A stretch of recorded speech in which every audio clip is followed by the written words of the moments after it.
Bom, boa noite a todos, pessoal. Então, eu vou colocar aqui. Vocês estão vendo a minha meu slide sobre interesse narrativo em games em tela cheia para vocês? Sim. Estão vendo? Estou vendo sim, professor. Ok. Então, essa aula é um pouco grande, de repente eu acho que tem que correr em algum momento. Eu vou ponderando, né? Onde eu perceber que a coisa anda melhor, eu baro mais. Onde eu perceber que a coisa está mais chata, eu corro um pouco mais, tá? Então, vamos lá. O sumário aqui é esse aqui, tá? Então, elementos do game, né? Tá? A gente vai introduzir o tema do flow, né? Do interesse. Vou falar de curvas de interesse, elementos que constituem interesse. Aí vamos centrar na narrativa, tá bom?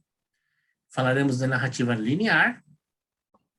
Tem uma pesquisa, uma explanação acadêmica sobre origens da narrativa, tá?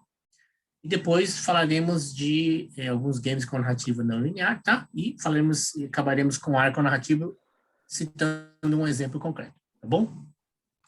Então, os 4 elementos básicos de um game, né, são esses aqui, tá, pessoal? Então, primeiro, né, a gente está tratando aqui no nosso curso dos 4, né? Basicamente, a gente está tratando dos 4, mas a gente vai dar nota especificamente maior para a estética, tá bom? Narrativa e um pouco de mecânica, tá? Porque a parte tecnológica, né, a gente substituiu, no começo tinha mais a parte de tecnologia, a parte tecnológica a gente substituiu por seminário de aplicação, tá? Por que a gente fez isso? Porque de uns tempos para cá tem ficado difícil dar um laboratório, por exemplo, de realidade virtual, né? Ou de capture motion. Então, a parte tecnológica, interface, a gente tem várias tendências que a gente usou ano a ano, né? E tem ficado difícil. E na pandemia, infelizmente, ano passado não era bem difícil fazer, e esse ano também, né? Mas antes da pandemia já, a gente já veio fazendo essa abordagem. Tá bom? A gente pede desculpas, né? Mas é uma maneira com que a gente achou para desenvolver a parte tecnológica é mais tecnologia de aplicação, tá? Então, a parte de estética, a gente está falando do design, né? Principalmente design do caractere, né? Tá bom? E porque tem a parte de animação, a parte de animação tem a ver com a mecânica também, só que a gente não desenvolve toda a mecânica, a gente explica os elementos da mecânica, mas não desenvolve na animação, né? E sim no gameplay. E aí vai ter a narrativa, que é basicamente a aula de hoje, tá bom? Então, a mecânica, né, pessoal, ela engloba os elementos, né, é o gameplay, certo? As regras, as coisas básicas de como o game, a ação do player no jogo, tá? A estética a gente vai tratar tanto na aparência, mas também a gente vai ter uma aula sobre áudio, né? Então a gente vai ver como o áudio interfere na realidade do game, né? Tá bom? E, logicamente, o design que vocês mais que eu vou explicar também numa aula sobre animação, tá? Mas, na verdade, eu vou dividir isso entre uma aula, em pedaços de aula e laboratórios, né? Roteiro de laboratório, tá? E por isso que todo mundo tem que fazer laboratório de alguma coisa de design, porque tem a ver com a estética que a gente está pontuando aqui, avaliando, né? E a tecnologia, né? Então, a gente podia comparar consoles, tá? Mas eu acho que essas coisas aí a gente já fez em outros anos e tem ficado cada vez mais, não é que uniforme, mas tendências que se unem e, na verdade, muda meio marca só. Então, a gente acabou aqui meio... Antes era mais segmentado, agora é mais unificado, me parece. Tá? Então, e por fim, né? Por fim, não. O que a gente vai tratar hoje, né? É a narrativa, que é a sequência de eventos que se desenrolam no game. Então, a narrativa e aqui, né, pessoal, uma coisa eu acho muito importante pontuar, que eu acabei não fazendo slide específico sobre isso, né? Inclusive na área técnica, né? Então, antigamente, você podia ter uma impressão assim, não, a pessoa saudosista, perto de se aposentar, então ela quer falar da carreira dela, da trajetória dela, ou então ele quer aparecer numa revista. Hoje em dia, não, pessoal, é muito importante, né? Cada vez mais, cada um saiba contar a sua história, né? Então, Eu não fiz isso nesse curso aqui, mas em geral, os outros cursos que tem menos, não é que tem menos conteúdo, o conteúdo não é tão esparso, eu diria, né?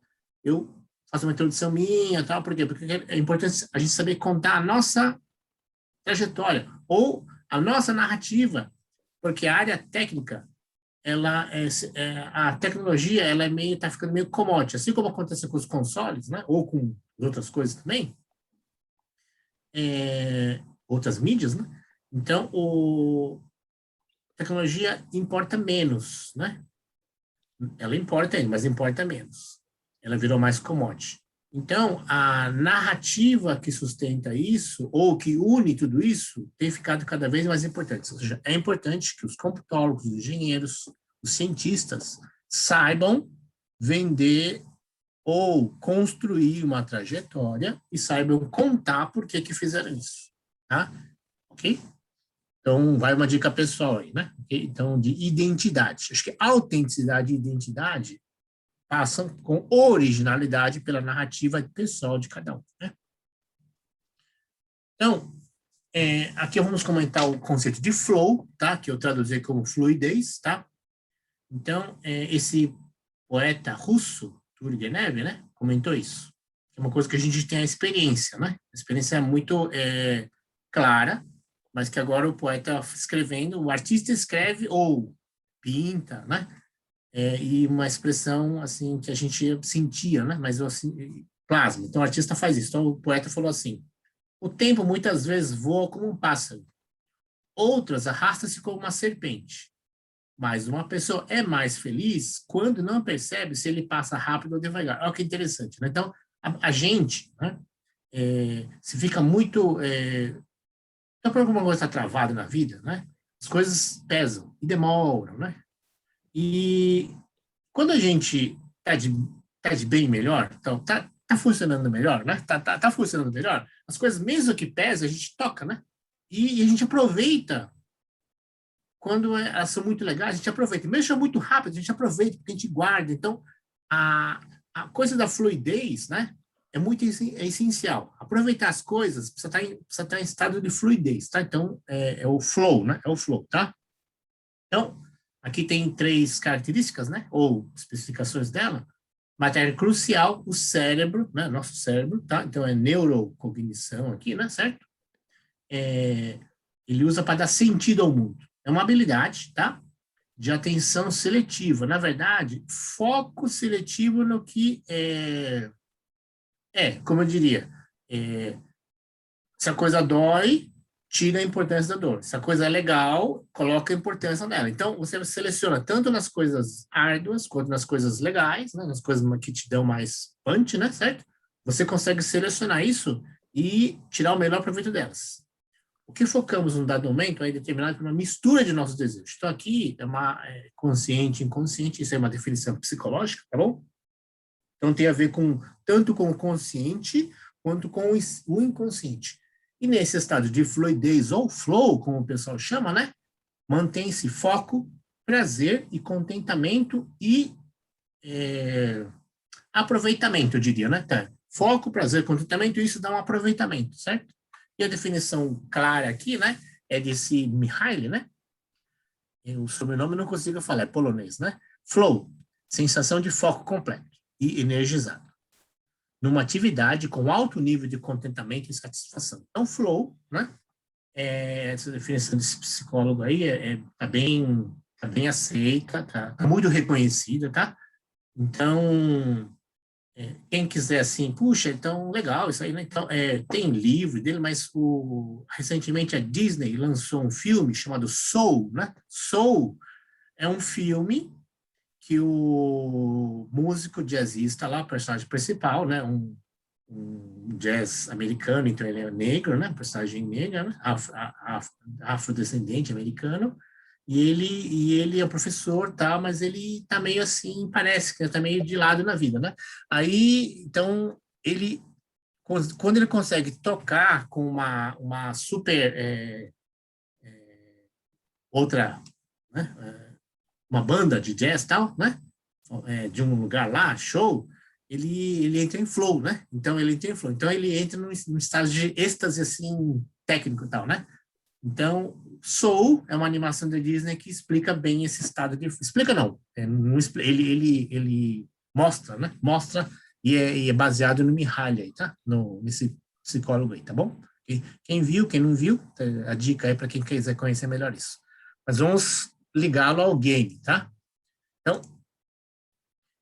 para colocar o jogador, então, todos os games AAA, né, sabem disso. Então, todos trabalham nessa premissa aqui, de você tentar colocar o jogador em flow, né? Máxima atenção, máximo foco, maior prazer, contentamento, então é o estado de flow, tá bom? Então, 4 coisas importantes que os designers tentam fazer para colocar o jogador em flow, tá? Objetivos claros, evitar distrações, dar feedback direto ao que ele está fazendo e desafiar o constante. Por quê? Porque são duas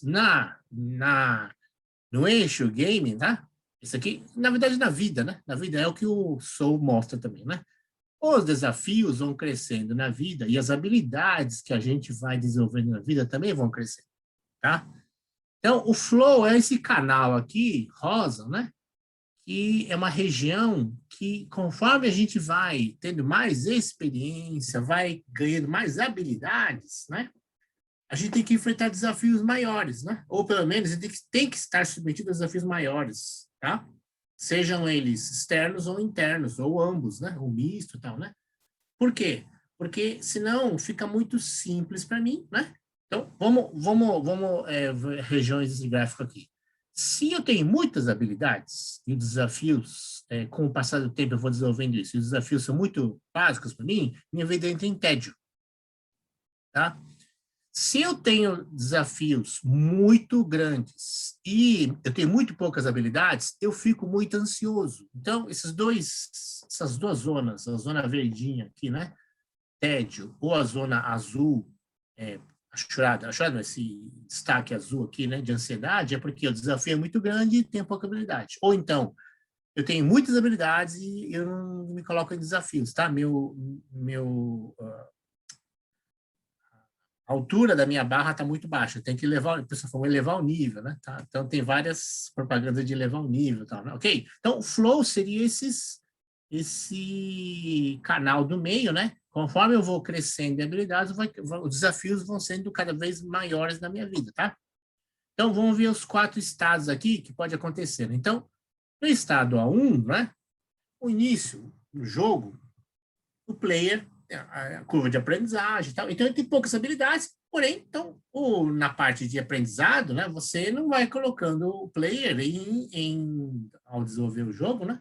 Ao propor um jogo para o player, poucos desafios, né? Para que ele possa ir desenvolver. Então, ele está no estado 1, tá? Pode acontecer que conforme você vai entendendo e a curva de aprendizagem vai sendo vencido, se você não incrementa o nível de desafio das coisas que você propõe, ele entra em tédio e vai parar de jogar, né? Por isso que na disciplina, né, então alguém pergunta assim, professor, quais são os requisitos de um jogo final para mim passar na disciplina? Para mim ter um A nessa parte do jogo, né, do jogo, parte do jogo. Tem que ter 2 níveis, pelo menos. Nossa, professor, o senhor tinha falado que era uma parte de jogo, mas parte do jogo com 2 níveis, para dar a ideia de que muda o desafio, né? Porque senão eu não estou exemplificando o que os games designers são sempre colocados a propor para os desenvolvedores, tá? Tem que ter subir de nível, tá bom? Por causa disso aqui, do justificativo é isso aqui. Vamos lá. E aí, se o desafio é muito grande, né? Então, tem que ter um gameplay possível que a gente possa crescer em habilidade, porque senão ele fica ansioso e só experimenta fracasso. Então, também não, né? Então, a ideia de você ter lá os 2 personagens, está desenvolvendo o personagem, e agora já falar da narrativa da história, né? Então, que ele possa crescer em habilidades, tá bom? Então, toda a desenvolvimento de personagem que a gente está fazendo e a escolha do RPG também tem essa finalidade, né? É didática, para vocês experimentarem o básico de um game. Ah, mas professor, né? Alguém falou assim, mas eu não sei fazer o jogo 3A. Eu sei, vocês não são isso. Mas como disciplina, a gente precisa explicar o que as coisas são, né? Porque isso aqui não é um curso de game que você faz pela internet, né? Então, a gente tem que explicar os elementos teóricos e mais ou menos práticos do que é profissional, os profissionais fazem, né? Aí e a gente vai propor vocês para vocês se avaliar. Logicamente, não vai cobrar para vocês ou querer ganhar dinheiro se vocês só tá avaliando, dando feedback para pôr em prática essas coisas aqui. Então, vocês precisam ter, não, todo jogo, ao ser projetado, né, ser proposto pelo designer, tem que crescer em desafio, mas também é possibilidade do player ganhar habilidades suficientes para poder desafiar, né? Senão ele entra no estado A3, tá? E aí, né, pessoal, logicamente, o estado 4, e não é errado, ó, pessoal, não é mal, que estando no A1, caia no A2 ou caia no A3, não é mal. É ideal? Ideal não é, mas mal não é também, tá? A gente vai explicar por quê, mas o importante é que você saiba voltar para o A4, tá? Então, voltar para A4, que é o seguinte, você entrar em flow de novo, você começa em flow, a princípio sempre começa em flow, tá? Ou game novo, abertura boa, né? Uma animação no começo aí, que a gente vai ter uma aula sobre isso e tal, mas uma música legal, um tema legal, um caractere bonito, sei lá, ou feio, ou chamativo, o que for, né? Uma história interessante contada, mas aí você tem que, seja porque estava em ansiedade, porque estava muito difícil, seja porque estava em tédio, porque a aprendizagem foi muito fácil, né? Para as dificuldades, perdão. Então, você tem que canalizar para o 4. Então, é importante que tenha esses 4 estados, né? Seus inimigos, né? Seus pontos de referência, né? Não de inimigos, mas que o target é sempre voltar para o flow, tá? Vamos lá. Olhando para o flow, tá? Então, são 5 perguntinhas que é sempre importante se fazer, tá? Meu game possui objetivos claros. Então, o slide anterior eu falava desses objetivos claros, né? Meus objetivos, os objetivos que eu propus, né? Estão claros, lógico, estão presos. São aqueles que eu pretendia, porque é importante, né, comunicar. Por isso que a gente está falando da narrativa aqui, ou duas atividades, que é do caractere e da narrativa, para que vocês treinem essa coisa de como expressar o que vocês estão pensando, né? Tá? A parte do game que distrai o player, pode acontecer que um NPC, uma música, uma paisagem, pode distrair. Então, tomar cuidado com isso. Não é, como eu falei, não é tão errado que tem alguma coisa, mas tem que tomar cuidado que você tem que querer voltar para o flow, né? O game produz estados de estabilidade não muito fáceis, nem muito desafios, certo? Ou seja, ele não foge por dificuldade, né? Tá? Em qualquer lugar da curva, você pode cair ou subir na questão de dificuldade, né? E o player consegue adquirir, então, a aprendizagem, a gente dá espaço para ele fazer. Super Mario, né, que é feito para pré-adolescentes, tá? Então, é muito, há pelo menos sempre 12 maneiras do Mario voltar e, né, e adquirir, conseguir, né? Então, e a molecada, quando não consegue, entra no YouTube porque está, então, sabe que tem, mas não descobriu. Então, vai lá e vai aparecer lá, né? E aparece, lógico, nos Googles para de roubar e tal, mas porque o Super Mario, a Nintendo treinou as pessoas que dá para fazer, que eu consigo habilidade, né? Tá, então, essa é o sucesso dos YouTubers, vem da Nintendo aí, né? Tá bom? Então, esse daqui, então, puxa, professor, será que eu consigo nunca cair no tédio ou na ansiedade, né? Você pode até conseguir, né? Sempre estar em flow. Mas não é ideal, pessoal. Olha que interessante. O ideal é uma curva mais assim, tá, pessoal? Uma curva ou percorrer o flow e até, de repente, derrapar para a ansiedade ou para o tédio, né? Esse zigue-zague aqui é mais recomendável, tá? Então, é interessante. Então, pode parecer que se você sempre está em flow, é melhor, mas não é não. Então, no fundo, eu quero dizer assim, né? Se o cara, né? Zidane, né? Zidane, ele foi técnico do Real Madrid, voltou a ser, mas por que ele saiu? Porque ele achava que não tinha mais desafio suficiente para ele na Liga da Champions League ou no Campeonato Espanhol, não lembro o que ele falou, né? O Nadal acabou de perder o tênis, né?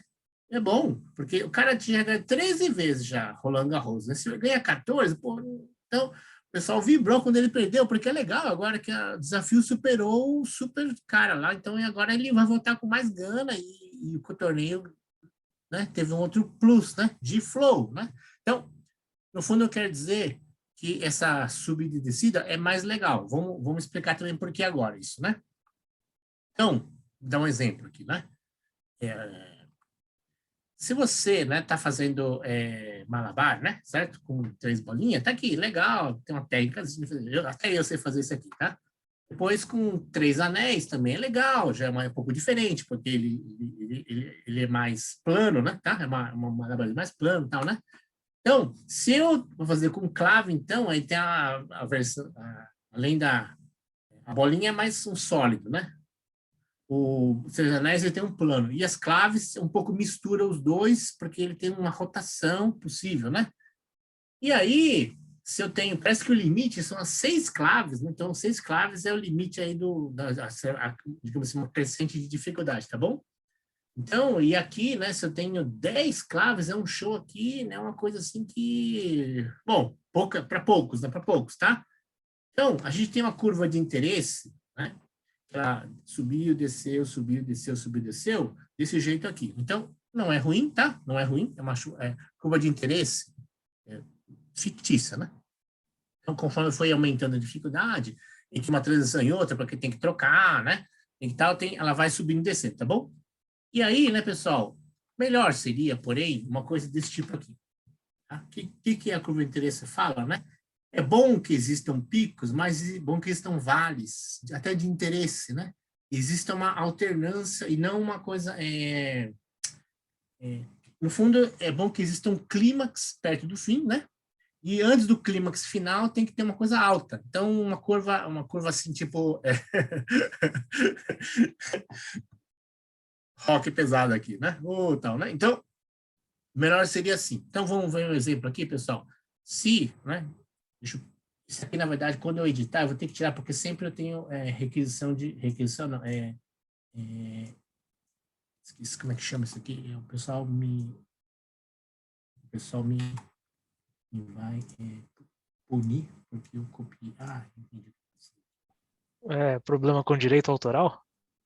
Exatamente. Então, esse aqui não, o próximo, mas eu vou passar para vocês aqui o negócio, né? E vou passar aqui o slide, o Circo do Soleil, tá?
Circo du Soleil, pessoal, é um exemplo muito bom, né? Então, sobre interesse, flow, né? Então, como manter curva de interesse e tal. E esse exemplo aí é do Malabares, né? Que ele sobe e desce muito bom. Então, esse vídeo, esse show, Barekai teve muito sucesso, né? Eles usam cores, cenário, representação, música e, logicamente, acrobacia, tá? Porém, né? Porém, aqui, né? Aqui é um exemplo, né? Opa, cadê o... minha apresentação? Aqui, né? Vamos voltar aqui. Né? Então, cada experiência de entretenimento, né? A gente está analisando. Então, é uma série de montagens, tá bom? Alguns momentos têm mais força do que os outros. Então, quais são os momentos chaves relativos mais ao game, tá? Então, aqui, no ponto A, tá?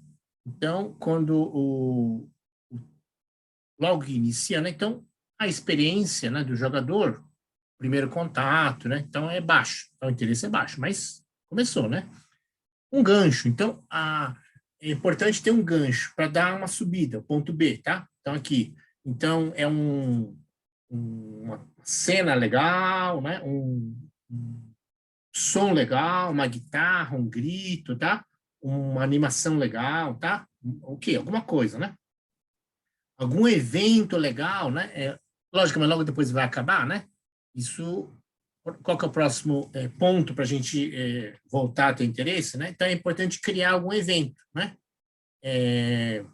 É preciso fazer uma disrupção, né? E aí, né, pessoal, por mais que eu já fiz a minha abertura, então, fiz um evento, aí cai. Então, por alguma razão, vai cair. E por quê? Porque é o normal que cai, então não tem problema, né? Como eu falei, o flow é importante ir crescendo, tá? Ou seguindo a ideia perseguindo a ideia, tá? E aí você cria um outro evento que chama uma atenção. Então, aqui a gente chama de trajetória de subida. Então, é importante que esse segundo seja mais impactante que esse B, o primeiro, que a gente, né, que a gente iniciou, tá? E aí, por alguma razão, né, sempre vai ter uma queda na transição, né? Então, o Walt Disney é que descobriu bem isso, então, tanto é que quando você atravessa a rua na Disneylândia, tem alguém tirando foto, aparece o Mickey Mouse, o trenzinho não sei o quê. Então, as transições, mesmo que por mais chata que seja, você pode, né? Então essa daqui, esse F aqui, é maior do que esse D aqui, porque você tem que fazer alguma coisa acontecer, tá? E aí, antes de acabar, é importante ter o clímax, tá bom? E aí, no final, o final sempre, por alguma razão, é o final, né? Então, o final sempre vai baixar. É bom que o final seja um pouquinho mais alto que o começo, mas também não tem problema se ele for até igual ou até um pouquinho mais baixo. Mas no final não tem jeito, porque como vai acabar, né, pessoal? Há uma pequena decepção no fundo, né? Ai, perdão. Então, é a curva do Batman. A curva de interesse ótimo é o chifre do Batman quando ele está nervoso, né? Batman nervoso, um chifre dele fica mais alto que o outro, tá bom? Então, esse é o Batman nervoso, eu falo, né? Tá bom? Bom, vamos lá. Então, pode acontecer que aconteça um negócio assim, né? Que foi decaindo. Por quê? Porque você não percebeu as coisas que estava fazendo direito. Então, na verdade, pode acontecer que você não teve feedback. Por isso que é importante ter uma equipe. E não, mas veja bem, a gente está perdendo interesse. Então, internamente, a gente pode ter muitas motivações ou muitas comunicações mal claras, e quando a gente transmite, não fica bem. Então, é importante a equipe falar isso aqui, tá? Então, o interesse, no fundo, a média vai decaindo, tá bom? Então, essa é um grave problema que a gente resolve com a equipe, né? Tá bom? Pode acontecer também um problema de estagnação, que também não é bom. É melhor o chifrinho, e até um chifrinho decrescendo, do que uma estagnação. Estagnação é a principal causa das pessoas pararem de jogar, tá bom? E um jeito legal de fazer, né, pessoal? É fazer a chamada curva fractal de interesse. Fractal, vocês sabem, é uma repetição, né, de um padrão que ou pode ser complicado ou mais complicado ou mais simples, mas é importante que aquele padrãozinho se repita. Então, o Batman irado, ele vai se repetindo várias vezes em cima de uma curva de Batman irado também, certo? Uma mistura fractal de interesse, tá bom? Então, é um bom recurso. Os ótimos games têm essa jogada como chave, né? Tá bom? Então, o game no geral, né, pessoal? Então, é importante a gente ter um vídeo de intro sempre, por isso que eu até pedi para vocês fazerem uma introdução, né? Um lançamento do game, tá?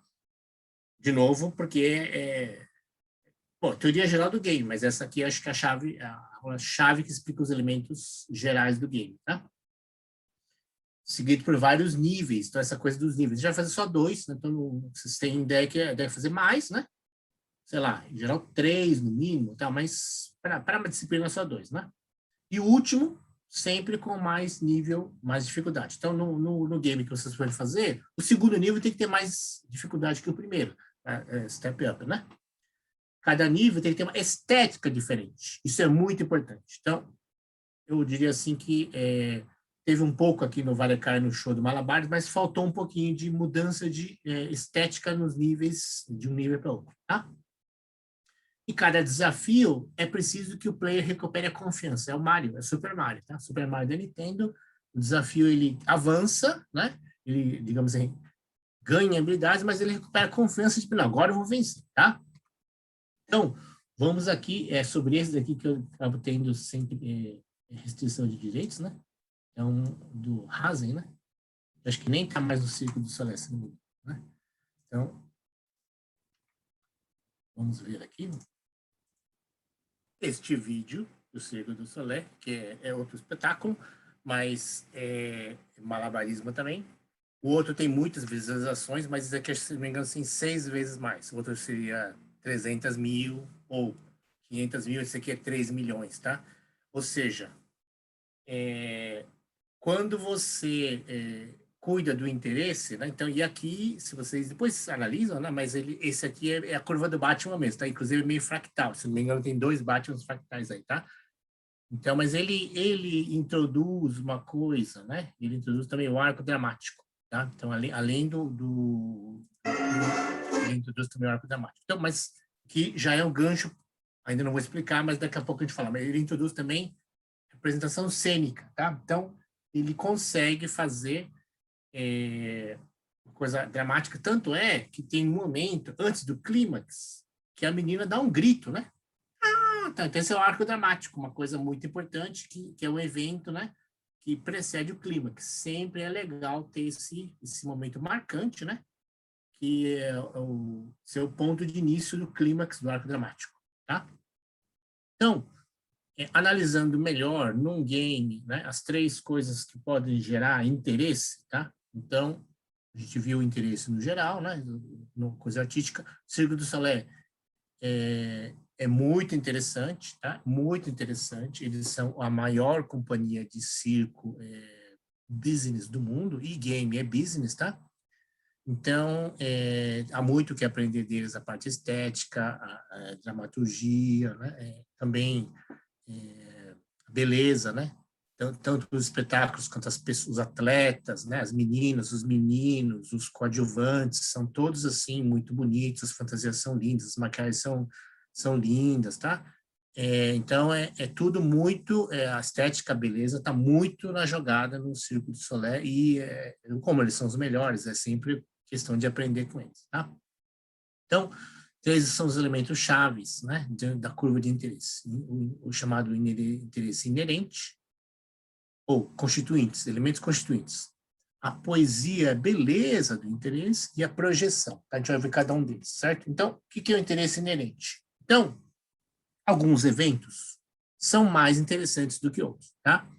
Geralmente, né, o risco é mais interessante que a segurança. A gente vê o caso dos dois shows aí do Circo du Soleil, tá? O imprevisto ou o improviso, né, é mais interessante do que a coisa planificada. Então, também, né, logicamente foi tudo planejado, mas parece que tinha mais improviso na série dramática do Harlem, né? E o inusitado é mais interessante que o ordinário. Também ele colocou elementos de inusitado lá, do outro palhacinho interagindo, né? Ou o grito da menina, tá? Algumas reflexões. Aqui tem um vídeo, né? Certo? Acho que até já usei isso, não sei se usei, mas...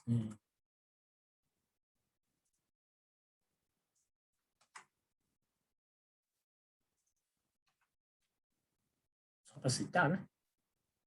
Então...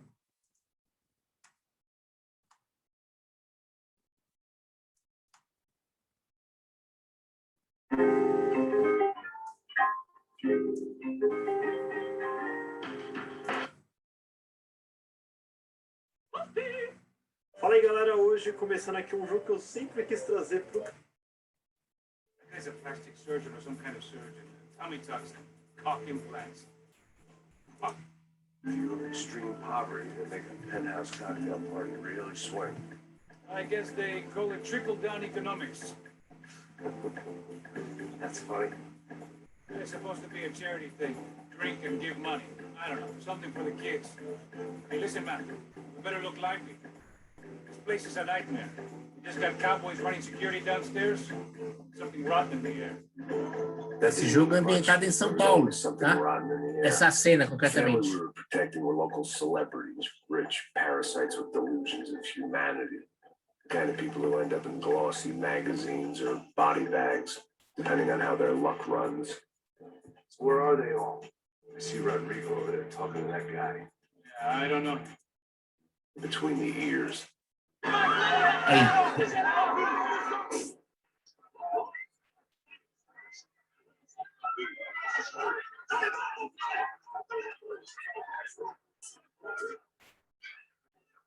Tá parecendo São Paulo.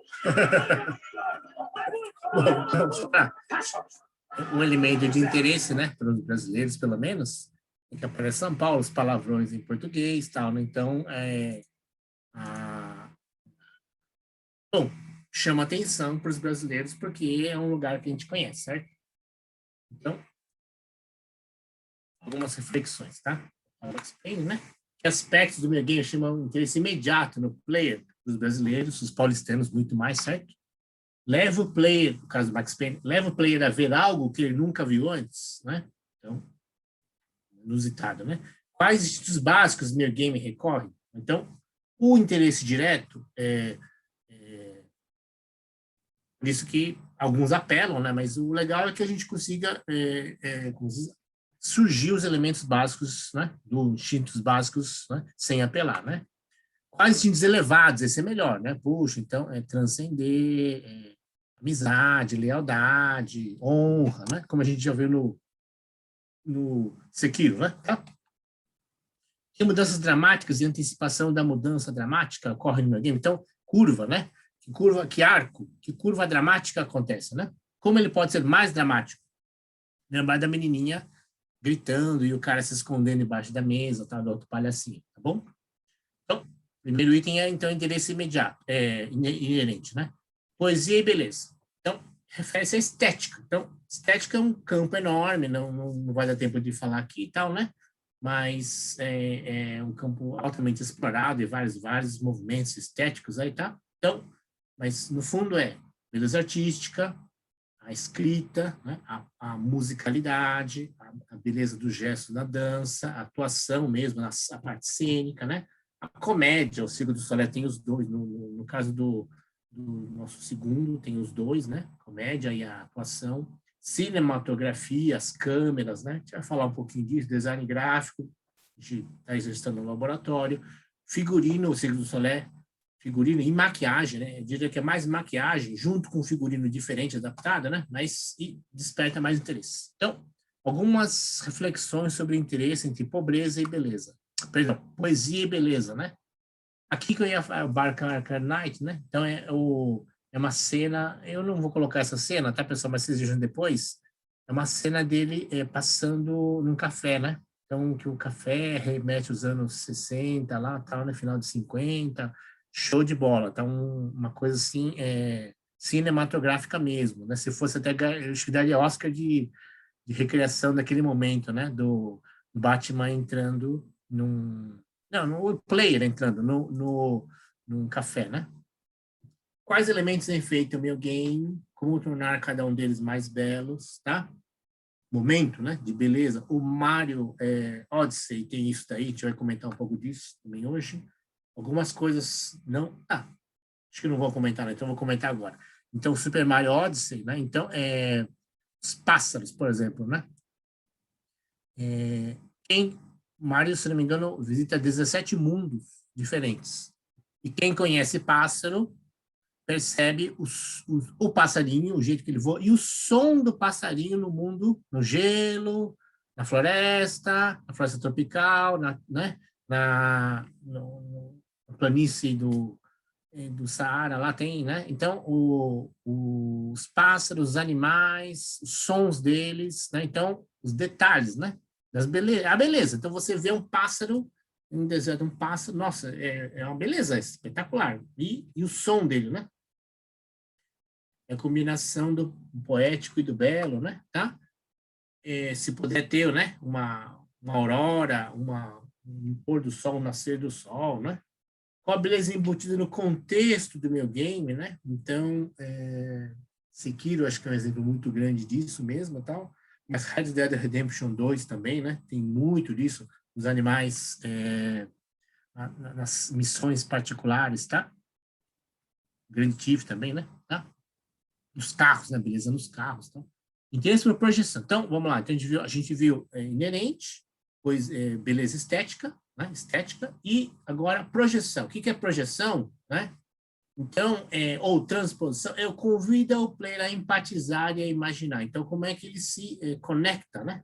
Como é que ele se entra no mundo do game, tá bom? Sintonia entre narrativa e gameplay. Então, aqui, né, os dois mais fortes elementos de transposição, né, são a narrativa, que a gente vai ver, analisar alguns casos aqui, e o gameplay, tá? A narrativa, então, é um jeito, e pode ser tanto por que a gente se identifica ou que a gente vai criando uma história, tá? Então, a gente se coloca no lugar do gameplay, né? A Master Chief dá, né? Então, você se conecta de alguma forma lá, né? A imaginação leva o player a conectar o mundo interior com o mundo exterior. Então, é uma ponte entre o imaginário e o real do game, do mundo do game, lógico. Porém, pode acontecer uma transposição, como a gente viu na aula passada, do live action, né? Jogos que, de repente, saem do tabuleiro, saem do game para ir para a vida real, né?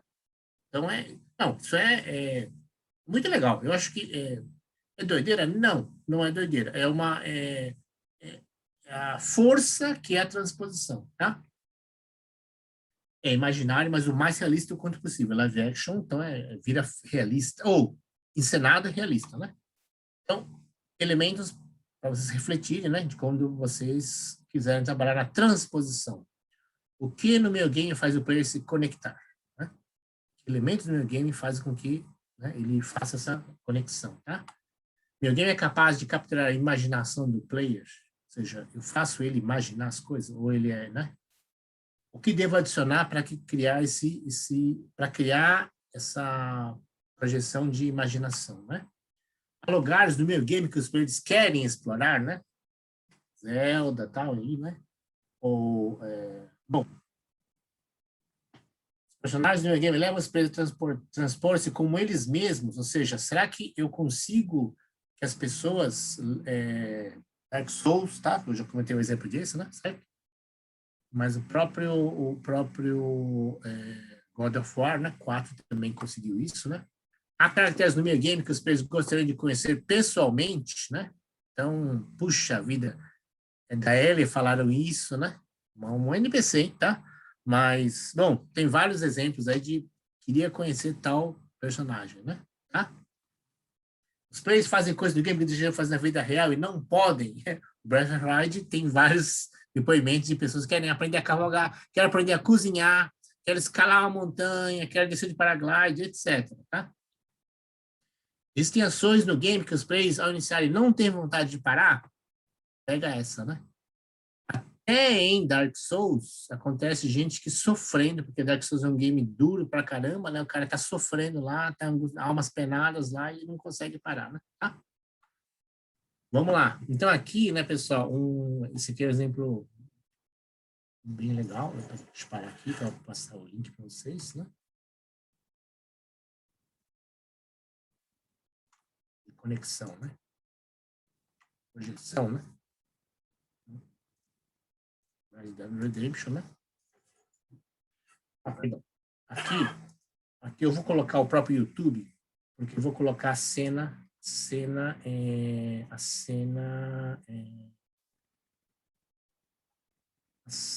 com legendinha, né? E a legendinha só no YouTube.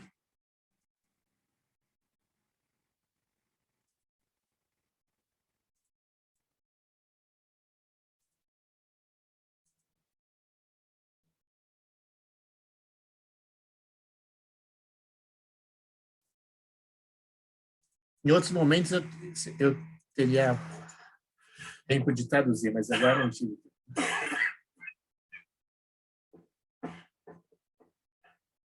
Pode ter algum errinho de tradução? Tudo bem, só para entender. Get out of here, Captain Monroe. Or maybe Mr. Monroe from now on. I'm sorry about your career. Here. Here's some money. Take it, get out of here, start a new life somewhere. Here, Tahiti's nice. Thank you. Just hop on a train to San Denis, jump on a boat, and board Guam. Where? Forget about it. Meet you back at camp. Mr. Morgan, are you okay? Well, never better. What are you doing here? I'm on my way down to Mexico. They're finally sending me on a mission. Ah. Brother Dorkins is very jealous.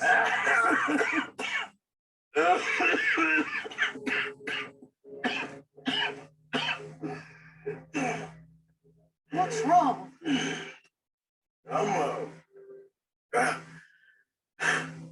I'm dying, sister. Okay. Yeah, I got TB.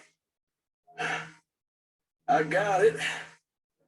Beating a man to death for a few bucks. I've lived a bad life, sister. We've all lived bad lives, Mr. Morgan. We all sin. And I know you. You don't know me. Forgive me, but that's the problem. You don't know you. What do you mean? I don't know, but whenever we happen to meet, you're always helping people and smiling. I had a son. He passed away. I had a girl who loved me, and I threw that away. My mama died when I was a kid. My daddy, I watched him die. That weren't soon enough. My husband died a long time ago. Life is full of pain. But there is also love and beauty. What am I gonna do now? Be grateful that for the first time, you see your life clearly. Sure. Perhaps you could help somebody. Helping makes you really happy. But I still don't believe in nothing. Often, neither do I. Huh? But then I meet someone like you, and everything makes sense. You're too smart for me, sister. I guess I'm afraid. There is nothing to be afraid of, Mr. Morgan. Take a gamble that love exists and do a loving act. All aboard? I shall try.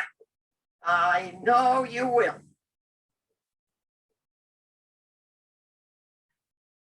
Goodbye, goodbye, Mr. Morgan. Goodbye. Sister?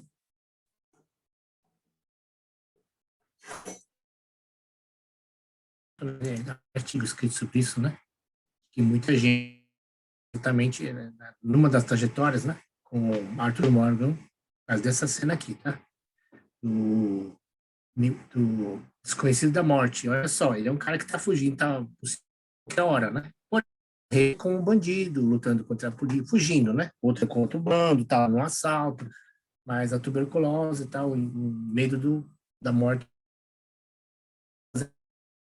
Então, mas muita gente se conectou nesse momento aqui. Bom, então, o que é uma narrativa, tá, pessoal? Então, a gente já estamos entrando aqui na segunda parte, né? Que é a transposição, a gente viu os elementos do interesse, né? E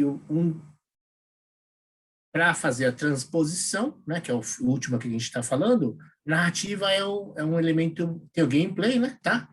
O Game of War teve sempre essa coisa do Kratos ser um cara que você lutava maravilhosamente bem, assim como Diabo, assim como o Dante, né? Do Devil May Cry e tal. Porém, né? Só lutar o gameplay pode não ser suficiente. E realmente, né? Zelda Ocarina mostrou que a narrativa é muito importante, tá? Já em 98. Então, vamos lá, o que é uma narrativa? Narrativa é uma representação de um evento ou uma série de eventos. São definições da área da área específica da arte, né? Como uma história que ocorre no mundo habitado por agentes individuais e objetos, sofrendo mudanças não previsíveis, e os eventos associados a objetos, planos e ações. Então, vamos lá, tem que ter uma história, tá? É um mundo, né? Então, tem pessoas ou seres e objetos, né? Coisas.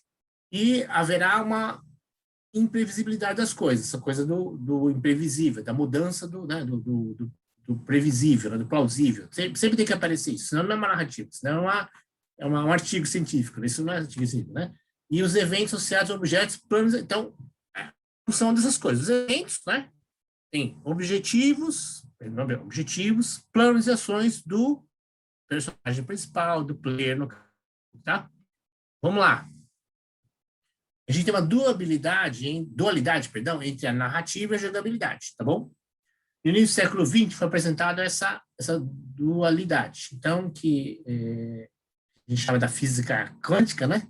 Onda-partícula, certo? Que a natureza pode estar ou na forma de onda ou na forma de partícula. Corpos são a mesma coisa em faces diferentes. Bob Bates, né, um dos gurus aí, falou que a narrativa e a jogabilidade são como óleo e vinagre, tá bom? São os dois elementos chaves do negócio aí. Teoricamente, eles não se misturam, né? Óleo e vinagre não se misturam. Mas, se a gente colocar eles numa garrafa, né, dar uma chacoalhada boa aí, molho demais para a salada, né? Então, a salada fica gostosa com o molho de óleo e vinagre, que as coisas não se misturam. Então, na jogabilidade, né, fazem a diferença. Vide God of War, tá? Ou Last of Us, certo? Então, vamos lá. Então, a gente vou começar pelo básico, né? Que é a narrativa não linear chamada cordão de pérolas. O que é isso? Né? Então, ela segue uma linha, tá?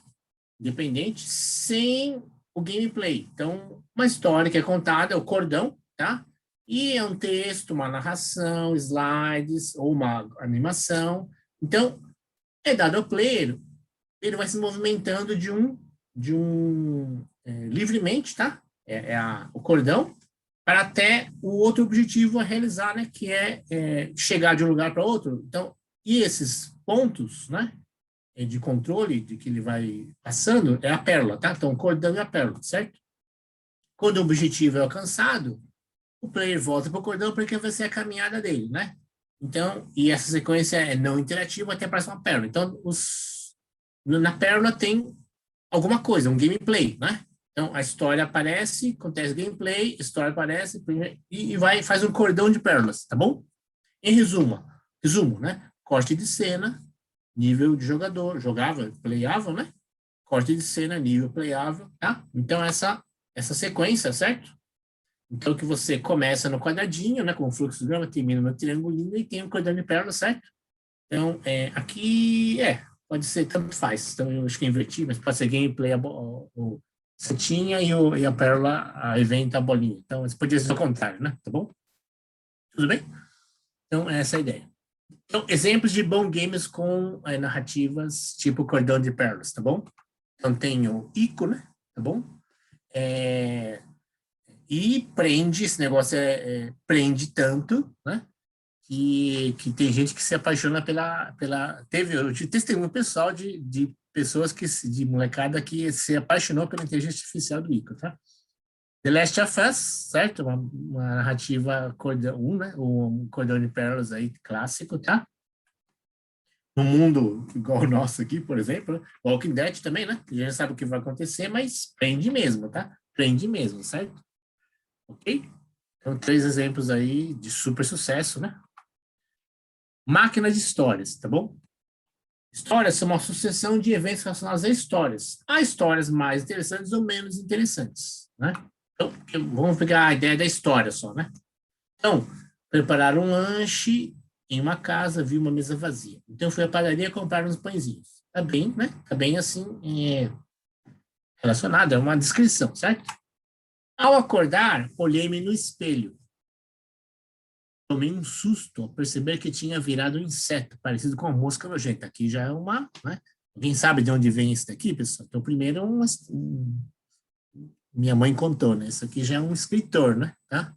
Alguém sabe de onde veio essa segunda aí?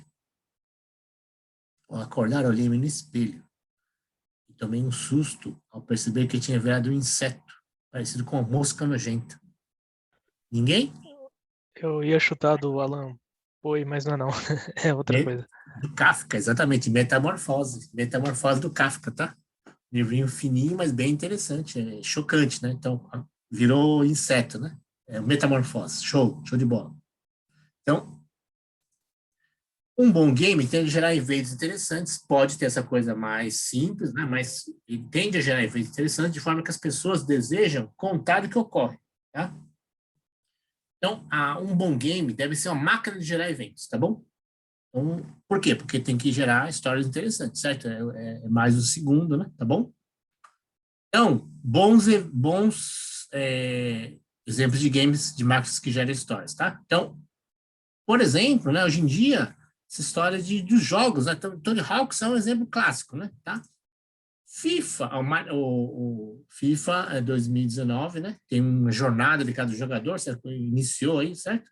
Mas Minecraft é um exemplo claro, né? Disso, de que você pode gerar história de coisas, uma vilinha, né? Tá? E Sims, né? Tá? Sims, de fato, no fundo é isso, né? Você vai juntando histórias, ou vai elaborando as histórias das pessoas, né?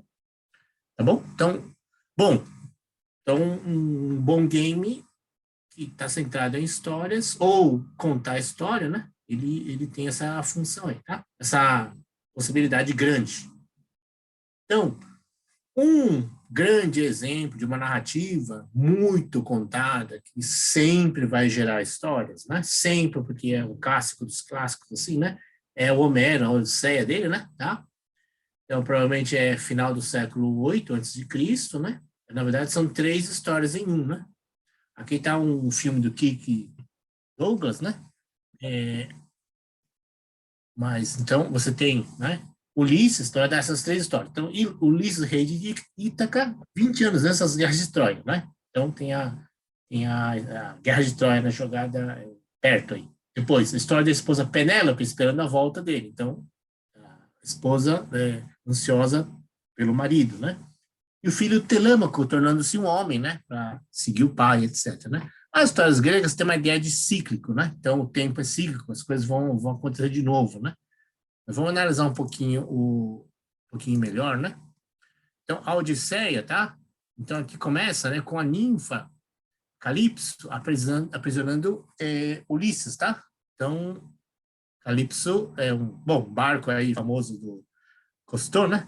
Mas porque ele perseguiu aí as novidades do mundo, né? Então, é uma ninfa que aprisionou, e Atena, uma deusa, ajuda Ulisses a fugir, né? Tá? A deusa Atena aí do Cavaleiro do Zodíaco, certo? Então, aí, e ele é perseguido por Poseidon, né? É um jogo de Deus, né? Então, ele é de novo salvo por Atena, que é a grande protetora do Ulisses, tá bom? E aí, ele sai de Troia, né? Com a armada dele, com direção a essa ilha de Lotófagos, tá? E nessa ilha, né? Ele cega o Cíclope, né? Polifermo, filho do Poseidon, né? Então Poseidon já tinha, né? E depois que ele fez isso, então já ficou com muita raiva, né? Porque o Ulisses cegou o Cíclope, né? Ele só tinha um olho e já cegou o bicho, né? Então, aí, né? Ele ganha uma bolsa de outro deus aí, do Aeolus, né? Também do Zodíaco, dos Cavaleiros, e que tem os ventos que vão ajudar ele num lugar, no momento da calmaria e tal, né? E aí ele cai, né? Nessa ilha, acho que é de Los começa Circe, ou aprisiona, né? Não, é na ilha de Aena, né?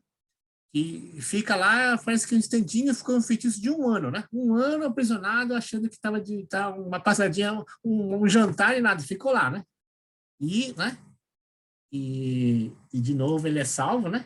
O profeta, não, aí ele encontra, né? Acho que se não me engano, não sei se é Atenas, mas o profeta Tiresias, em Hades, ele encontra o profeta, né? Então essa coisa de ver o destino, né? Ou os gregos tá cheio desse negócio aí de ir lá ao oráculo, né? Aqui no caso é o elemento surpresa ou dos deuses, é uma comunicação com os deuses, tá? Então ele encontra Tiresias em Hades, né? Com Hades, né? O deus dos mortos lá, né? Tá bom? E aí tem a coisa das sereias, né? Que ele resiste às cantos, então ele pede para ser aprisionado, para ser amarrado no mastro, né? Do navio, né? E para não cair no mar, né? Resiste às sereias, né? E aí enfrenta esse monstro enorme, né? São 2 monstros, né? Scylla e Cárides, tá? Então coisa que traga para dentro e o serpente de 6 cabeças, nunca acho que é 6, né? Então, e o raio de Zeus. Então, Zeus, eu não lembro porquê, mas castiga ele e tal, né? Que aí mata toda a tripulação dele, ele é morto, então ele fica sozinho, tá? E aí, né? Ele é resgatado por Calypso, tá? A ninfa de novo, né? Resgata ele, é apaixonado por Ulisses, né? E aí ele encontra, exatamente, ele retorna a esse grupo aqui, né, os Faécios, e volta com eles para Ítaca, tá? Para a ilha onde está a Penélope, a amada dele, tá? Então, essa jornada aí, né, pessoal?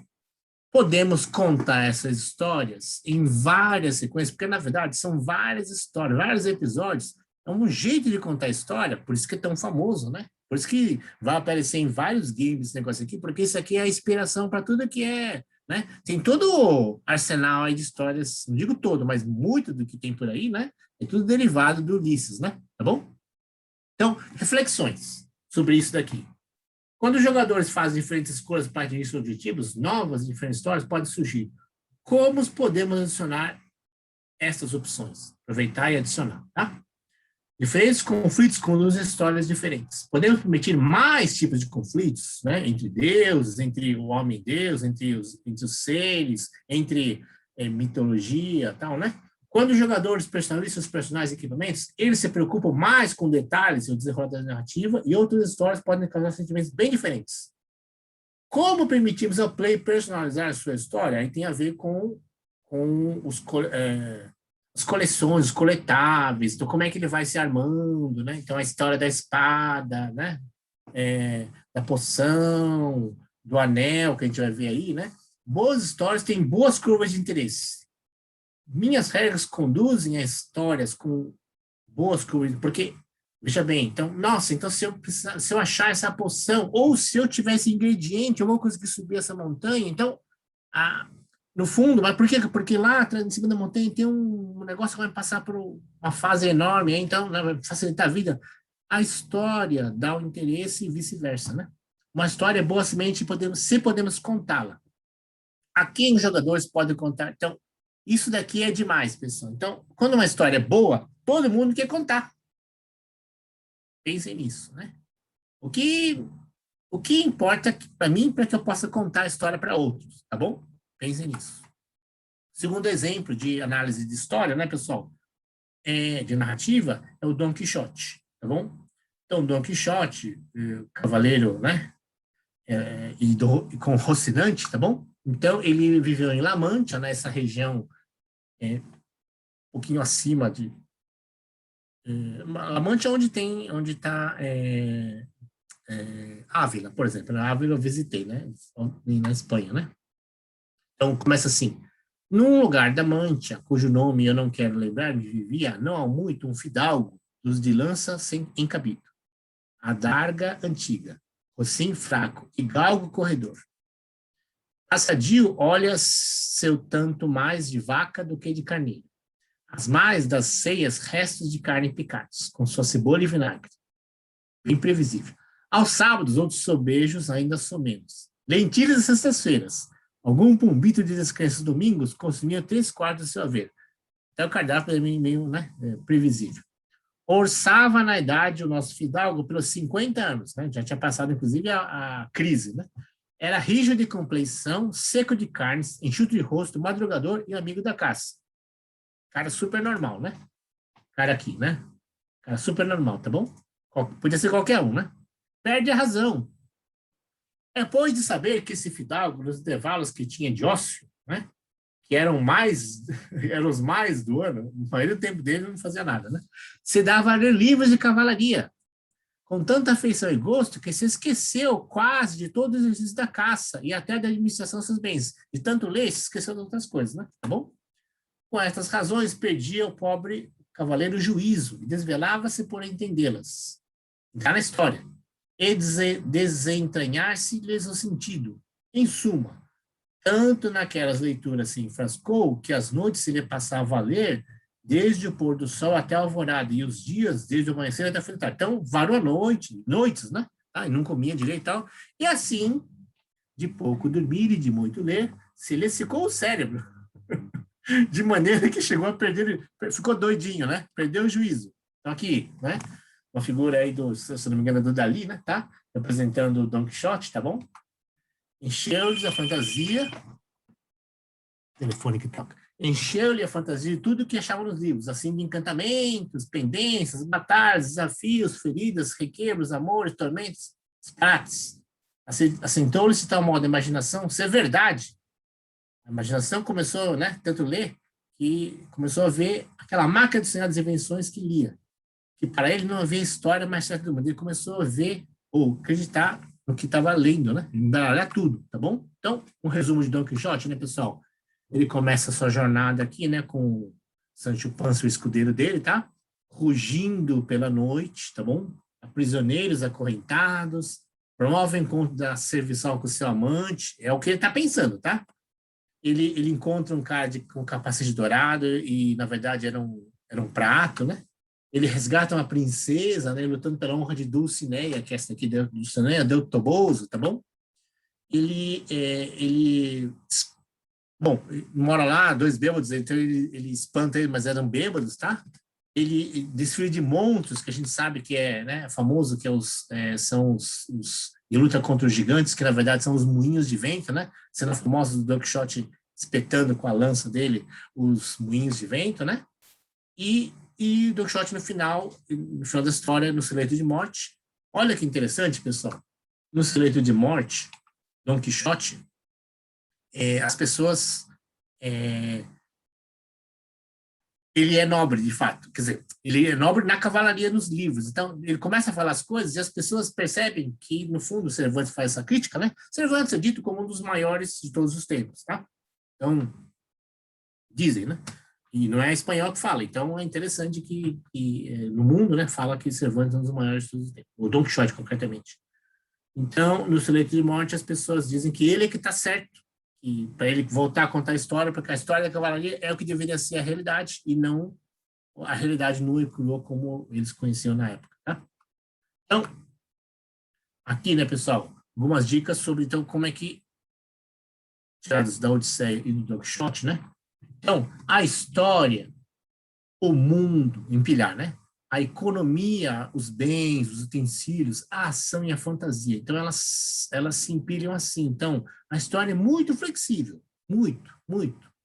E a fantasia é menos flexível e a gente tem que empilhar todos esses elementos aqui. Todos, tá? Todos. Então, lembrando que a história é o mais flexível e a fantasia em si, né? A imaginação em si é menos, porque senão fica coisa de louco, tá bom? Então, vamos lá. Respeite a pilha da história, que essa é a ideia. Então, a flexibilidade vai diminuindo, né? Tá bom? 2. Coloque a sua história para trabalhar. Deixe a imaginação, assim como o Don Quixote fez, né? trazer os livros para a vida dele, tanto é que no final as pessoas acharam até que ele era mais realista do que a realidade, né? Equilíbrio, objetivos, obstáculos e conflitos, lembrando da curva de interesse, tá? Torne-a real, o mais possível, essa coisa da imersão na realidade, tá bom? Providencie simplicidade e transcendência. Se você conseguir, né, os prêmios vão vir aí, os prêmios virão e os elogios das pessoas, críticas também, mas você buscando essa ideia de um misto de simplicidade e transcendência. O que é transcendência, pessoal? Aquilo que me faz pensar em coisas nobres, né? Justiça, lealdade, honra, verdade, amor, né? Coleguismo, tá bom? Beleza, né?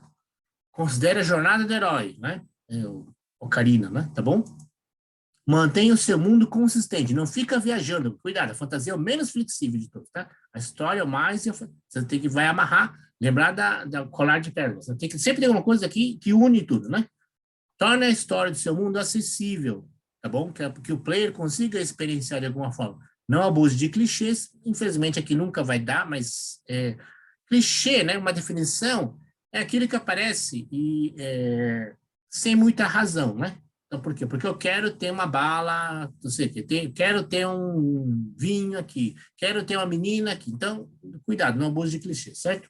Busque surpresas e emocionar, tá bom? Aqui também é um trecho aqui, eu não vou passar, porque estou um pouquinho atrasadinho agora nesse momento, né? Mas de você, Sonho Impossível de Quixote é uma música, né? Famosa, de um trecho climático, quando ele canta uma coisa para Dulcinea e depois no leito de morte ela vai pedir que ela canta para ele para que ele volte a ser o Quixote, porque no leito de morte, né, o Quixote ele tá de bem, né, não tá, ele recobrou a memória dele, mas aí a Dulcinea canta para ele essa mesma cena aqui para que ele volte a ser o Quixote cavaleiresco, porque todo mundo diz que aquele é o verdadeiro Quixote, não o da realidade, tá? Então, vamos lá. Então, aqui vamos analisar especificamente, tá? Pontuar algumas coisas, lógico, mas vamos ver a estrutura não linear. Veja bem que Ulisses, Odisseia, e o Quixote também, né? Eles têm pontos de não linearidade ou introduzem isso, né? Porque, de fato, a história de ambos pode ser bem desencontrada, pode ser encontrada em vários momentos, porque são vários episódios com uma coisa unitiva, né? Mas que podem ter alteração, tá? Então, o que é bom nisso? Para que, pela escolha do jogador, o desenvolvimento é diferente, né? O que são escolhas? Então, vamos lá. A gente parte do A, tá bom? Bem assim, e ao escolher, eu vou para B, eu vou para C, eu vou para D, tá bom? A base da escolha é a aventura que você quer percorrer, tá? A missão que você quer desempenhar naquele momento, tá bom? Uma interação, né? O gameplay aí tem a ver com essa interação. Pode haver mais de uma escolha, como exemplo aqui, tá bom? Então, narrativas com ramificações, certo? O problema é que se você faz muitas escolhas, o final fica doido. Vamos falar claro. Então, o final sempre está um probleminha de que agrada e desagrada, mas muitas vezes mais desagrada do que agrada. Pega o Game of Thrones, né? Que é um clássico aí de que foi uma narrativa espetacular, não sei o que, mas tal. Por quê? Porque, em geral, o final decepciona muitos. O problema é que ele tinha tantas ramificações, tantas possibilidades, que aí, mesmo que eles tentaram fechar alguma coisa, ficou ruim. Por quê? Porque agradou alguns e desagradou muitos, né? Tá bom? Então, explosão de finais tem esse problema, né? Não dá coerência, né? No cordãozinho de pérola, tá bom? Então, Dark Souls é um exemplo interessante, tá? E diferente.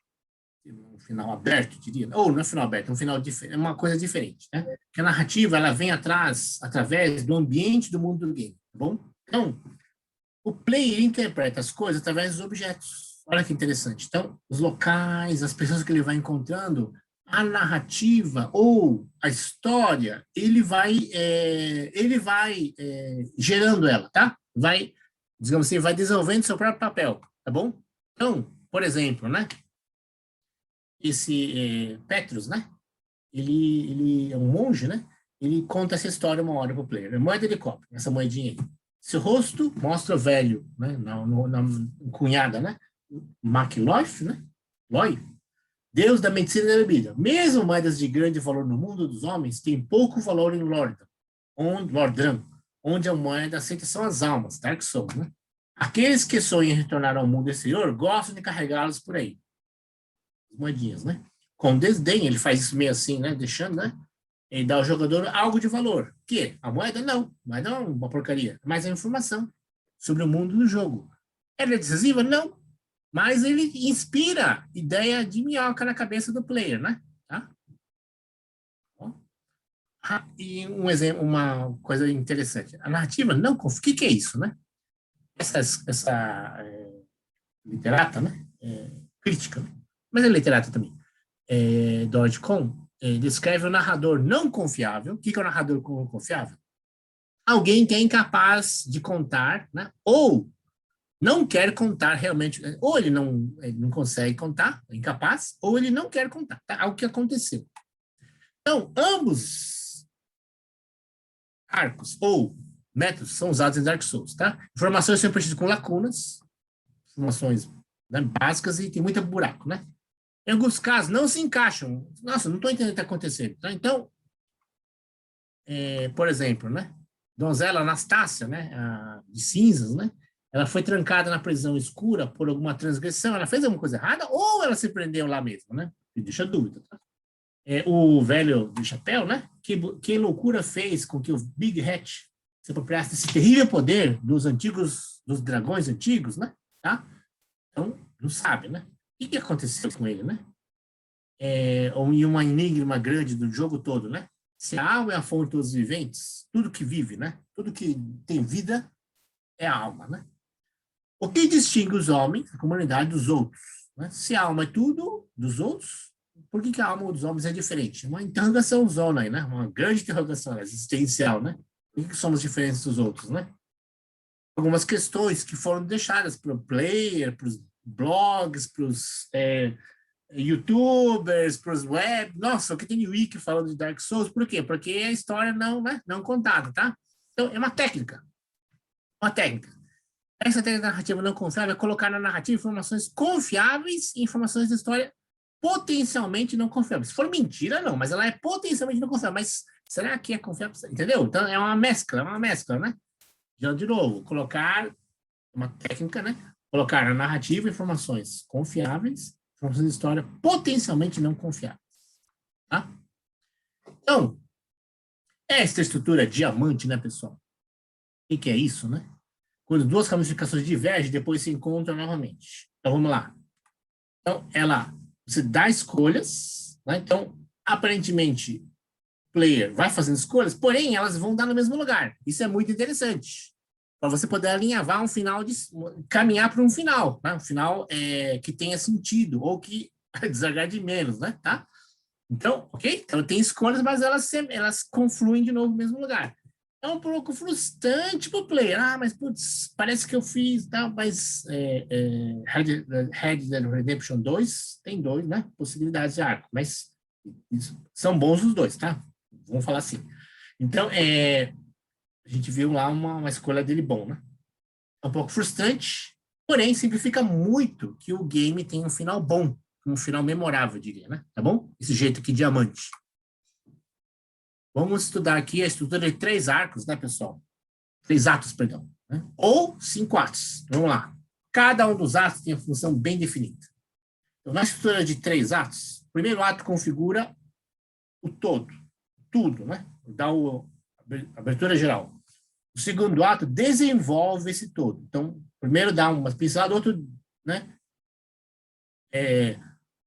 Explica um pouco, né? E faz uma união, mais ou menos, tá? O terceiro ato, mas fica muita bagunça, por quê? Como é tudo, né? Então, o terceiro ato resolve. Então, o primeiro ato configura, o segundo setup, o segundo desenvolve, faz umas trajetórias, e o terceiro resolve o que você quer, o enigma, né? A missão principal, né?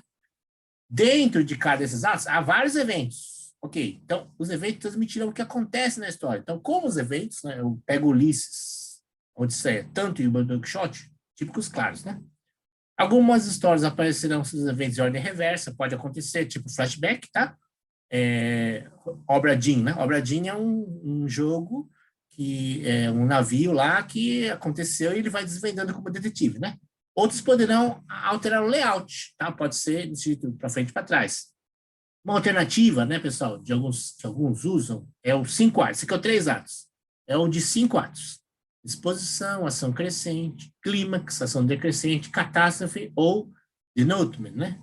Em francês, eu esqueci como que chama isso. É a pirâmide de Frey, né? Freytag, né? Então, aqui está a estrutura de 5 atos. Essa daqui, quem deixou isso famoso foi Shakespeare. Shakespeare, né? William, né, nosso Will, né, deixou esse, não, deles, né, usou muito 5 atos, tá? Exposição, subida, o clímax, descendo, né, o arco dramático. Isso se chama de arco dramático, tá bom? Isso aí é o arco dramático. Ah, mas professor, isso é uma pirâmide. Tudo bem, dá para entender aqui, né? Virou um arco, né? Certo? Então, figura de modificada, que a gente usa muito em game aqui. Vamos lá. História central tem começo, meio e fim. Dentro de cada um deles há uma série de eventos, tá? Neste negócio aqui, a gente já viu um caso desse, né? Então, meio fractal, né? Okay? Então, os fractais poderiam ser dentro dos eventos, tá bom? Os chifrinhos, tá bom? Então, o ato vai subindo, o interesse, né? Ou, dramaticidade, vamos falar a dramática, né? Dramaticidade, aqui eu tenho 3 portas, uma porta 1, gate 1, né? Gate 1, um intermédio, subgate, um gate 2. E o evento clímax está aqui. Mas o momento clímax está aqui, todos, de tempos em tempos, tem um evento, tá bom? Lembra do Ulisses e do Don Quixote, né? Tá bom? As histórias, pequenas histórias dentro de cada... dentro do game, né? São chamadas fogueiras do acampamento. O que é isso? De repente fica tudo escuro e aparece uma chaminha lá. A fogueira de acampamento é para isso, para você puxar a atenção do gamer, né? Para, opa, vou lá, é uma fogueira, é uma luz, né? O game é uma floresta, contando a história desse negócio aí. O game é uma floresta, né? Negra, sombria, tudo, eu não estou sabendo, eu não estou vendo o que está acontecendo, tá? Eu estou desvendando a coisa, porém acendem-se algumas coisas que me ajudam. Como não se sabe onde estão as fogueiras, a gente não sabe, elas vão aparecendo, né? A gente pode interagir com elas ou posso ignorar. Depende do quanto eu estou atraído por aquela luz, tá bom? Como não se sabe onde o jogador está em determinado momento, pode-se criar cidades, NPCs, contar uma história. Tudo bem? Você pode distrair a pessoa do jeito que quiser, né? Esses elementos que aparecem vão distrair o player. Porém, é uma técnica para você chamar a atenção dele quando você para aumentar o interesse. Lembra disso, né? Zelda. Vamos analisar o Breath of the Wild, né? Tá bom? O platô introdutório do Zelda serve como primeiro ato, né? Mecânica, personagens. Segundo ato é os reinados, tá? Você, na verdade, tem o mundo, mas você vai explorando, né? No platô, as coisas, né? A qualquer momento você pode optar por ir ao castelo, tem uns momentos de super passagens, né? E você, no castelo, a coisa é mais linear, tá bom? Mas você pode interagir no mundo inteiro. E, portanto, né, há uma coisa enigmática no meio, que é o terceiro ato, tá? Os eventos fogueiros de acampamento não precisa ter ordem nenhuma. Então, por quê? Porque elas são coisas no meio escuro, não tem união nada, né? Entre eles. Então, olha só. Essa estrutura aqui, pessoal. Cada fogueira de acampamento, tá? Então, entre uma porta do platô para o castelo, tem vários eventos. Mas, professor, cadê o cordão de pérolas? Não tem. Não tem. Por quê? Porque a estrutura não linear do Zelda é um jeito que os criadores fizeram. Já no Ocarina tinha alguma coisa disso, né? Mas aqui no Zelda eles melhoraram ou refinaram. Refinaram, né? Tá? Então, tem aqui dentro do platô do castelo, aqui tem 9 eventos, tá bom? Ato 1, ato 2, ato 3, né? Então, e esses atos estão interligados por um cordão de pérola aqui. Então, chama de Pizza Break com Gates. Essa é a estrutura da narrativa do Zelda, tá? Não, geral, mas o Zelda está aqui. cada círculo maior representa um ato, né? Introdução do mundo, exploração do mundo, e depois o clímax, conflito e desfecho, tá? Cada círculo maior representa um ato do qual várias fogueiras de acampamento. Dentro entre o Gate 1 e o Gate 2, tem o cordão de pérolas de 4 em 4, tá? E tem um evento solto aqui. Cada círculo maior pode ter tantas fogueiras de acampamento quanto quisermos. O problema é que pode ficar confuso, mas Red Dead Redemption tem também isso. As fogueiras representam informações adicionais, opcionais, são as missões, né? Ou os mods que você vai lançando também, né? Ou as continuações. O player pode sentar-se nessas fogueiras, aquecer-se por um tempo, né? Tá? Os gates são opcionais. Os gates não são opcionais, é o cordão das pérolas, né? Informação crítica que une a história, né? Cada ato de uma história faz uma pergunta narrativa. Então, as coisas acontecem com um sentido.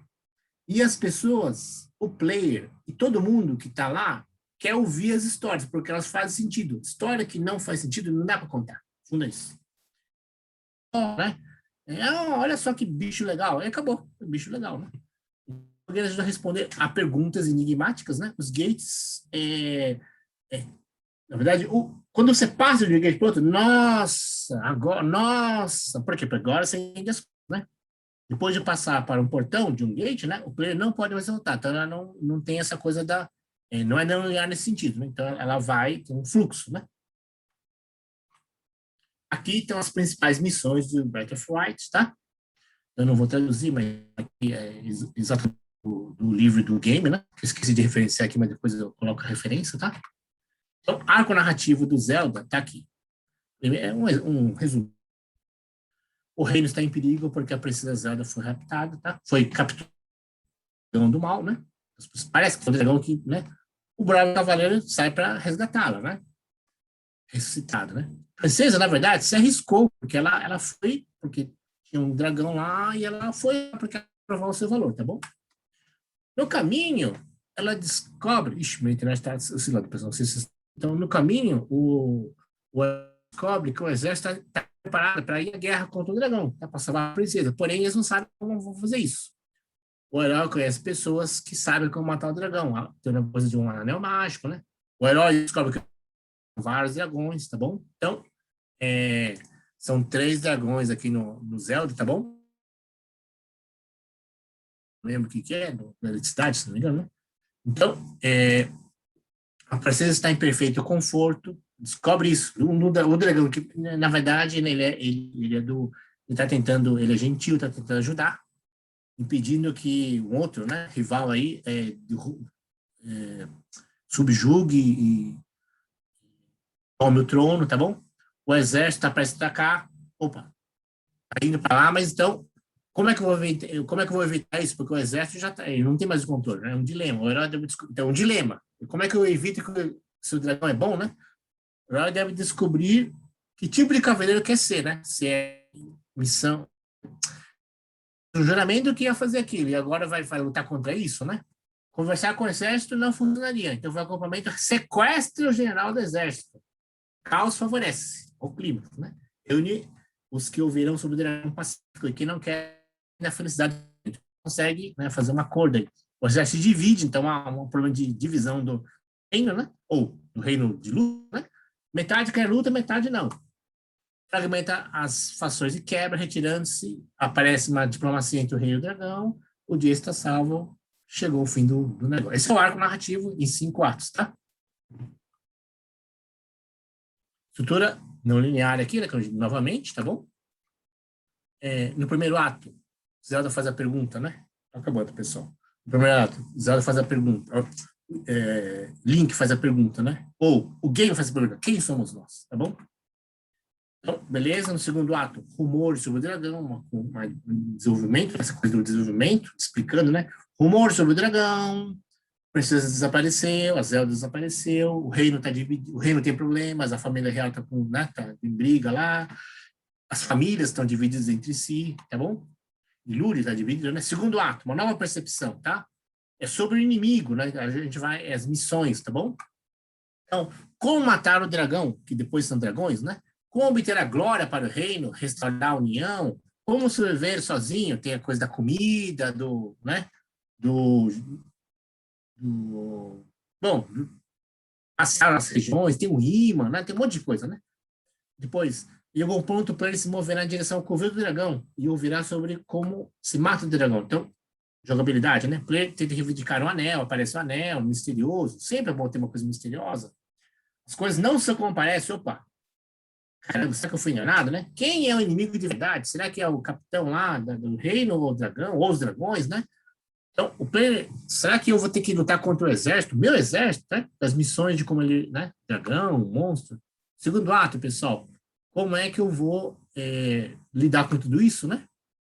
Então, tem um bônus, tem abertura para novos arcos, certo? Então, ok. E o terceiro ato, a solução, né? Sobre quem que é ser herói, né? Sempre tem que ter. O Zelda, desde o Ocarina, trouxe isso, né? O segredo é como é que eu quero ser herói. O Mario, ele salva a princesa, né? Do Bowser, ou do King, o King, Donkey King, né? Então, sempre tem alguma coisa do herói, né? Desejo combater meu próprio povo, né? Como podemos proteger o dragão? Se descobre que ele é uma reviravolta total, que ele é bom, eles são bons, né?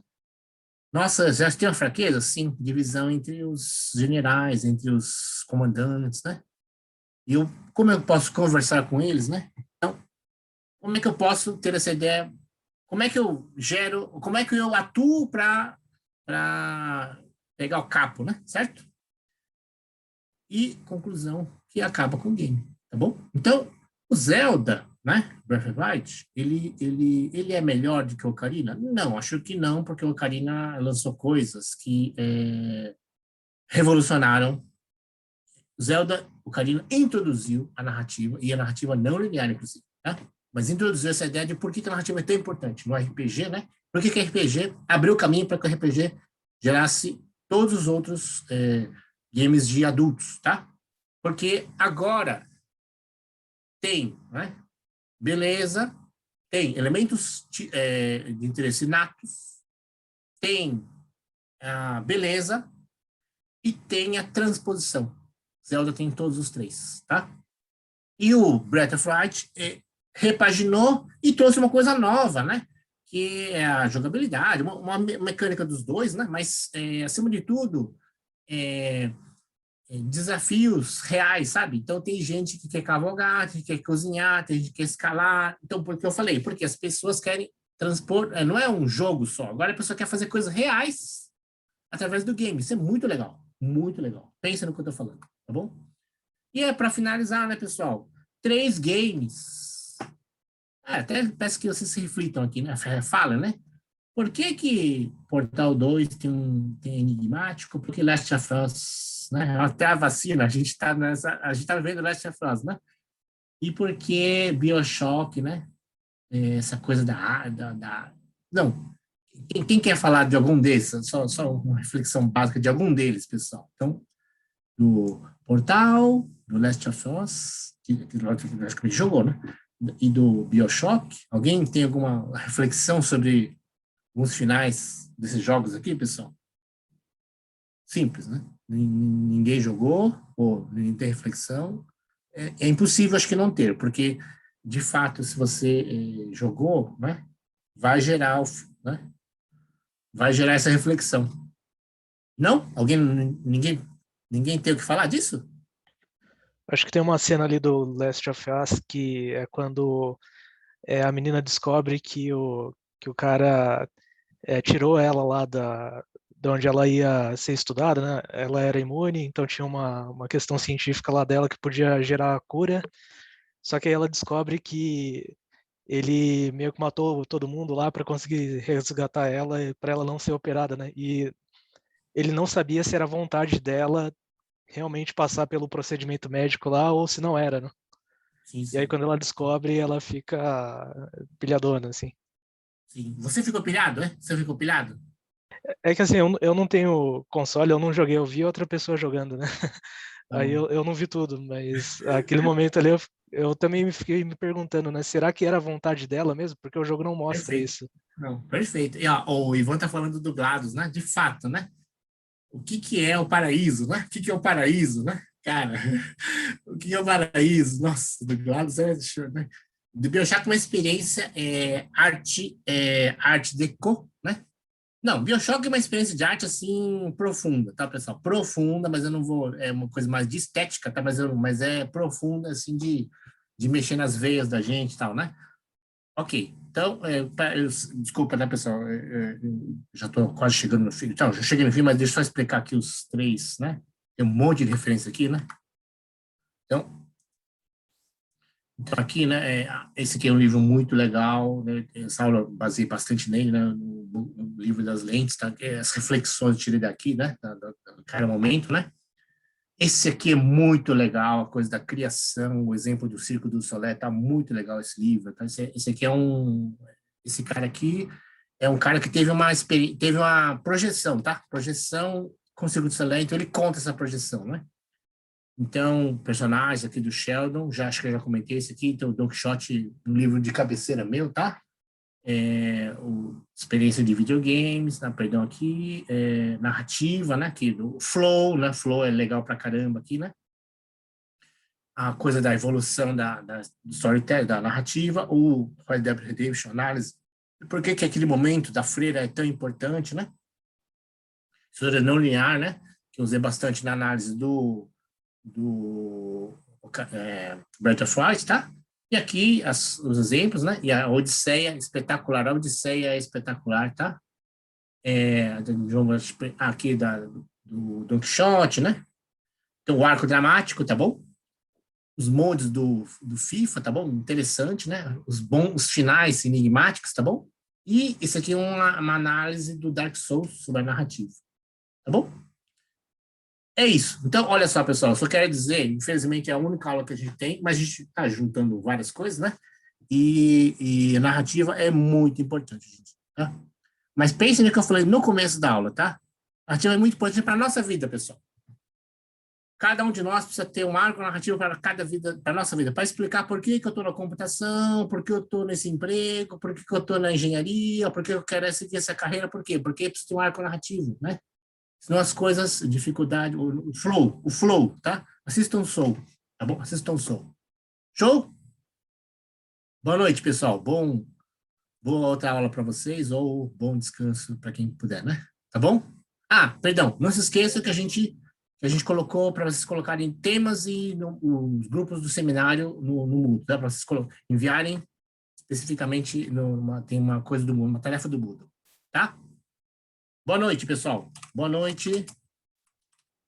Boa noite.